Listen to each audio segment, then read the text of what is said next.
Good afternoon, welcome to Turbo Tortoise Tech. If you're new here, I'm Reese of the 4-piece warranty or triple XL. And it is not a Wednesday, but a Thursday, my dudes. We've had a bit of a change up in schedule with some of the review stuff, but it's for a very good reason, because MSI has given me their new Raider 18X and it's flipping ridiculous. It's a 4090 4900HX laptop. And speaking of laptops, we are going to cover a couple of the specials that are on Evetech at the moment. I haven't done this in a little while, so I thought I would start there. But something else that's pretty cool is their new website setup. I've got to say, I'm a huge fan of the new pizza menu. This is really, really convenient so that you can find everything just that much easier, even upgrade kits and stuff. So it's just been made to be more fluid, and I think you'll agree it's kind of awesome. There's also obviously a night mode so that you can protect your eyes. I like it because it helps light up my face better while I'm on camera. Anywho, starting with the first of the laptops, we've got the HP 15S. This has an i5 12th gen ultra low voltage, so this is going to be more of like a on-the-go business type of laptop setup. I would suggest, based on this spec, just get the extra 4 gig RAM, just go up to 12 gig RAM. Sorry, this is a thing that's been happening with my browser. There we go. With the new side, it's got a couple of kinks, but we're working them out. Okay, just be patient with us. If you do have problems with that, just let us know on the social media, and then the web team will get to it as fast as possible. But it's got 10 cores and 12 threads. It's got a huge amount of multi-threading processing with not a lot of wattage. So this thing should get like 8 hours worth of continuous battery life. They're also backing it up with a 3-year warranty from HP. So it's got legs. Then for the first of our gaming laptop suggestions, the Lenovo IdeaPad Gaming 3 with a big 12th gen, the H being the high clocked version. You can see it's 8 cores and 12 threads, so it's more P cores, less E cores to get you that performance. 16 gig RAM, 512 gig SSD, that's the spec that I'm going to recommend with the 3050 Ti 4 gig. The core on this is very strong. So with games like your esports titles, CS, Dota, League, Valve, those sorts of ilk, Apex, etc., it's going to do pretty damn well. On the higher end games, it does run out of VRAM, which is its only real kind of problem, as I say. But this chassis is really, really nice. It is their previous gen. I did review this, and you can see it's their previous gen LOQ chassis. It's something that Lenovo does quite well. When they bring out new chassis, then the top goes to Legion 5 Pro, then it goes to the LOQ, and then down to the IdeaPad Gaming 3. So this used to be like a Legion 5R Pro type of chassis, and then they've delimited it down through the ages. So it's still very, very good, and really nice monitors on these. 16-inch 1920 by 1200 165 hertz IPS. So you're going to be able to get all of that good processing frame rate into your actual eyeballs.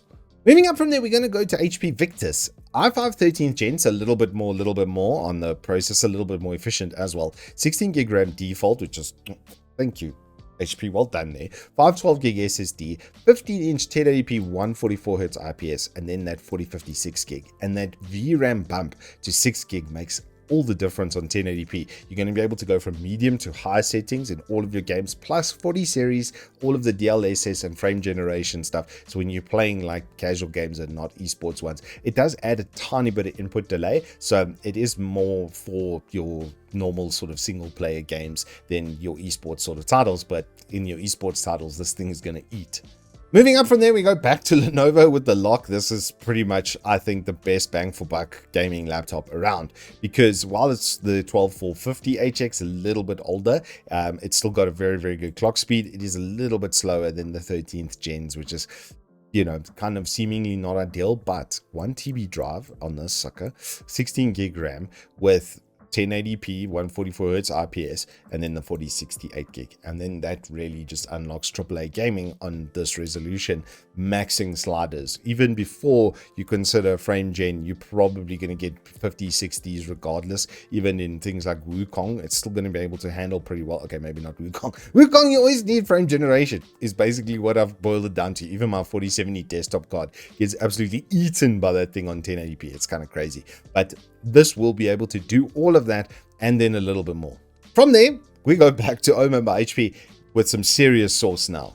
The Ryzen 7 7800 is is not a joke. 5.1 gigahertz on the single core performance. It's gonna be good from that perspective. 32 gig RAM, 1 TB drive, 16 inch. So it's a 2K. 240 hertz IPS with then the 4070. This is one of the best bang for buck chassis at this price. The Omen chassis is very, very nice. I have done a review on it, so that is available for you on the channel. But yeah, take it from me, this is not a joke. This thing is robust, and it will butter many parsnips. You should be getting like casual 180 FPS on the esports titles at that resolution with the spec quite comfortably. Things like League and stuff, like easy 240 hertz, and then 240 hertz plus all of that resolution in that amount of space. It's a good time. And then finally, if you just want to drop the elbow on the problem, this is the sucker I would lead you to. 14900 HX, 5.8 gigahertz, close on 6 gigahertz on a mobile platform, man. 32 gig RAM, 1 TB drive, same thing, but this is a 16:10, so it's a better ratio, and they've got that 240 hertz goodness, but then 4080 12 gig. Even the laptop version of the 4080 12 gig, it destroys my desktop. I'm busy testing the 4090 laptop thing now, and these things are animals. They like 80% of what you get on a desktop card, because the top end is all wattage based and current, and obviously you just don't have the throughput for that. But yeah, in this chassis with that processor, let's look at it.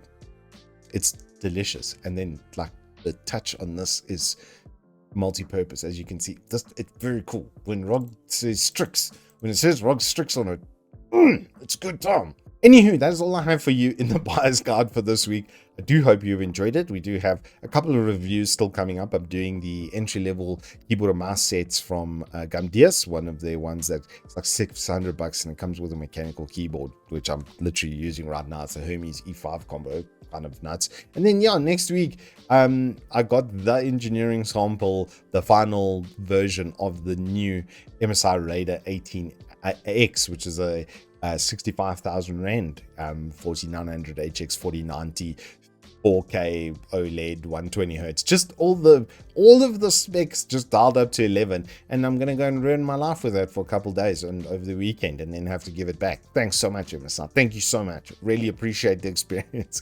Anywho, hope you've enjoyed this. If you have, please hit us up with a like and subscribe. Every little bit helps. And until next time, hope you guys stay safe, keep well, and I will see you on the flip side.